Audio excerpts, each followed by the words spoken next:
Assalamu alaikum, my brothers and sisters. We have a few more days left for Ramadan, perhaps 2 or 3 more fasts, maybe 2, perhaps. I just want to tell you, take these days very, very seriously. They're actually, subhanallah, the gift of Allah subhanahu wa ta'ala. I met a brother yesterday at the Excel Eid in the iftar event in London, and he was telling me, I pray there's an extra day so that people can be more charitable and we can do more deeds. And I was thinking, subhanallah, a lot of people are saying we hope that we just have 29 days, we're done with this. I'm in the UK at the moment, I'm somewhere in northern England, but I'd like you to know that the fasts here are very, very long. We just had iftar a few moments ago after a fast of more than 18, 19 hours actually. In fact, more than that. It was 21 hours, if I'm not mistaken, on the timing that was used. My brothers and sisters, this is not a joke. It's a month of forgiveness. If you exit this month without the forgiveness of Allah, you've lost. It's like going to the well and not drinking water when you're feeling so thirsty. It's like going to the ocean and not getting water when you needed it so desperately. I need the forgiveness of Allah, so do you. In order to achieve that forgiveness of Allah, soften your heart. Be merciful. When you are merciful, the Almighty has mercy on you. That is a powerful message. My brothers, my sisters, don't underestimate the value of the last hours of the month of Ramadan. And when Ramadan ends and the moon is sighted, that very moment is the time of acceptance of dua. Call out to Allah, ask Him to grant us a beautiful Eid, ask Him to accept all the fasting, ask Him to accept all the extra acts of worship, whether it was a charity, whether it was standing a night in prayer, whether it was the recitation of the Quran, the dhikr, or the remembrance of Allah, any other deeds, ask Allah to accept. Don't lose focus of that fact. My brothers and sisters, we have a few more hours of this month of Ramadan. Seek the forgiveness of Allah. Allahumma innaka afuwun tuhibbul afwa fa'fu anni. Oh Allah, you are most forgiving. You love to forgive. So forgive me. If we've achieved forgiveness, we have achieved the month of Ramadan.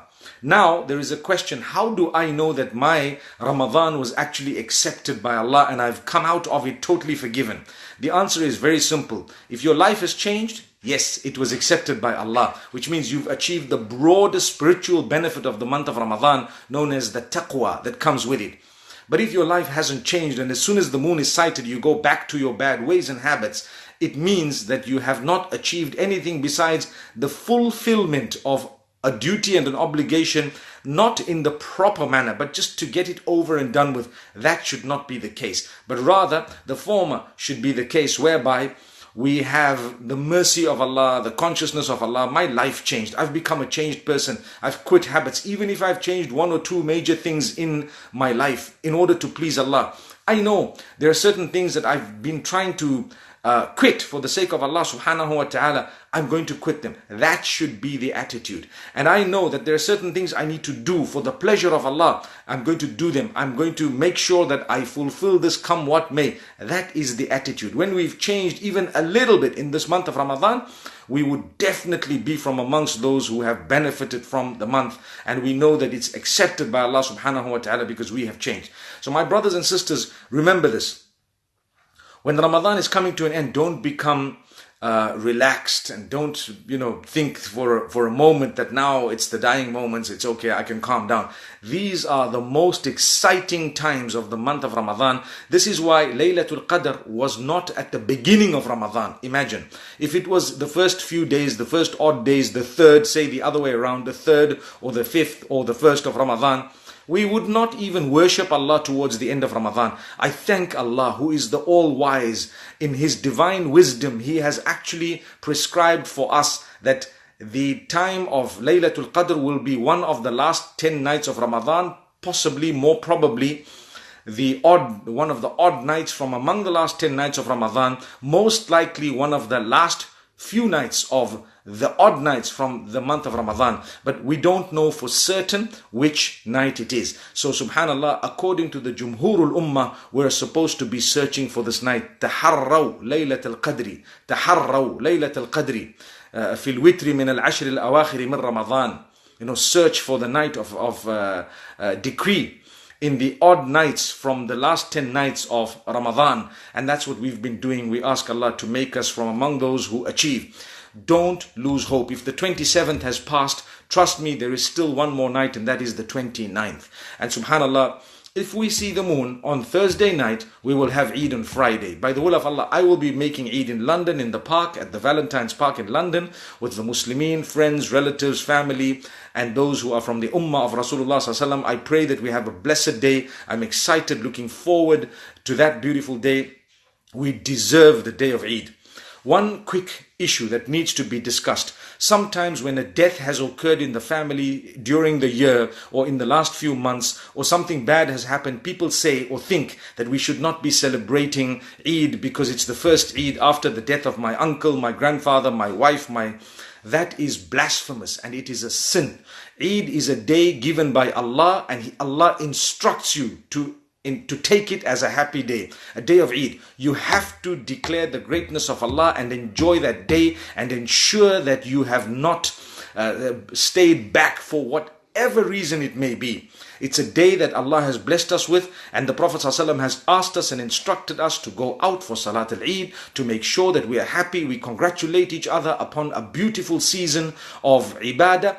Do not stop the celebration of Eid because of the death of a person or because of a loss that you might have suffered through the year. That is haram, it is prohibited, and it's not allowed. You have to declare what Allah has declared as a day of happiness, as a day of happiness. Otherwise, you would be challenging Allah, going against the command of Allah, and actually going against the decree of the Almighty. I would not like to be resurrected as a person who has gone against what Allah subhanahu wa ta'ala has taught and what Allah subhanahu wa ta'ala has asked us. So, my brothers and sisters, it is a blessed day, a beautiful day. It's about to come. May Allah grant us forgiveness before we witness the day. May He make us really be happy on that day. Remember to please Allah subhanahu wa ta'ala on that day of Eid. So these are beautiful words, a reminder for the last of Ramadan. My brothers and sisters, take them seriously. Strive towards the obedience of Allah subhanahu wa ta'ala during these last days. Don't lower your guard at all just because it's the end of the match, so to speak. Just because it is the end of the season. No, don't lower your guard. Rather, make sure you score as many goals as you can in the last few days, even to make good intentions. I'm going to do this, I will do this, inshallah, after Ramadan. I'm going to make sure I fast the 6 days of Shawwal in order to get the reward. And these days after the day of Eid, they can be staggered and they can be all at once. Those days have such a great reward with them that if you were to fast the month of Ramadan and then add the 6 days of Shawwal, as I said, they don't have to be consecutive days. You add those 6 days, subhanallah, you will achieve the reward of having fasted the entire year. And there is a beautiful explanation to that. I hope by now you know that explanation. But my brothers and sisters, it's not easy fasting in the UK, in Northern Europe, in the Northern Peninsula, closer to the North Pole. I can imagine what happens, subhanallah. I'm actually here fasting, and I promise you it's not a joke. I think what is more serious is the issue of management of the time and the sleep and so on. But I must say that the Almighty has blessed us in 1,000,000,001 ways. Subhanallah, countless ways. And Allah subhanahu wa ta'ala has favored us. May Allah make it easy for every one of us. May Allah grant shifa and cure to those who are sick and ill. May Allah grant mercy to those who've passed away. May Allah help those who are suffering and struggling, whether it is with sickness, whether it is with debt, whether it is with something that they are going through that we don't know about. They know, Allah knows. May Allah help you. May Allah grant you goodness and ease. So these are beautiful, encouraging words for myself and yourselves. Remember the Taraweeh for the sake of Allah, the Quran for the sake of Allah. Read it, recite it, help others, etc. And Allah will open your doors. Be charitable as best as you can. This is a month of the mercy of Allah. You want the mercy of Allah? Be kind to others, be merciful, show mercy, and Allah will show mercy to you. So this is something that is a great gift of Allah subhanahu wa ta'ala. It's been awesome speaking to you. I hope that these words can keep us motivated.